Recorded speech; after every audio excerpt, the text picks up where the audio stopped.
નમસ્કાર, આપ જોઈ રહ્યા છો નેશન પ્લસ ન્યૂઝ. હું છું હિરલ આપની સાથે.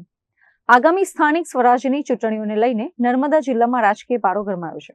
ભારતીય જનતા પાર્ટી દ્વારા ઉમેદવારોની પસંદગી માટે આજે રાજપીપળા સ્થિત શ્રી કમલમ કાર્યાલય ખાતે સેન્સ પ્રક્રિયા હાથ ધરવામાં આવી હતી. નર્મદા જિલ્લા ભાજપ કાર્યાલય આજે કેસરીયા માહોલથી છલકાઈ ગયું હતું. પ્રદેશમાંથી નિયુક્ત કરાયેલા નિરીક્ષકોની ઉપસ્થિતિમાં રાજપીપળા શહેર અને નાંદોદ તાલુકા સહિત સમગ્ર જિલ્લાના ઈચ્છુક ઉમેદવારોનો આજે રાફડો ફાટ્યો હતો, જેને લઈને પ્રદેશ નિરીક્ષકો દ્વારા સૌપ્રથમ જિલ્લા પંચાયતની બેઠકો માટે સેન્સ પ્રક્રિયા શરૂ કરવામાં આવી હતી.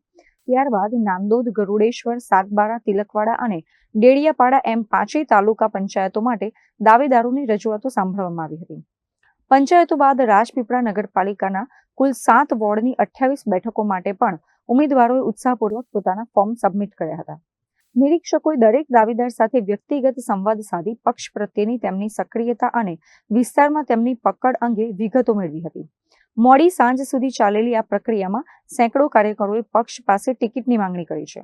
હવે જ્યારે નિરીક્ષકો આ તમામ અહેવાલો તૈયાર કરીને પ્રદેશ હાઈકમાન્ડને સોંપશે, ત્યારે કોને ટિકિટ મળશે અને કોનું પત્તું કપાશે તેને લઈને કાર્યકરોમાં ભારે ચર્ચાઓ અને ઉત્તેજનાઓ જોવા મળી રહી છે.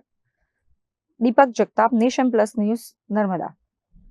સમાચારોના સતત અપડેટ મેળવવા માટે અમારી નેશન પ્લસ ન્યૂઝની યુટ્યુબ ચેનલને સબસ્ક્રાઇબ કરો, બેલ આઇકન દબાવો અને જોડાયેલા રહો ફેસબુક, ઇન્સ્ટાગ્રામ અને ટ્વિટર પર.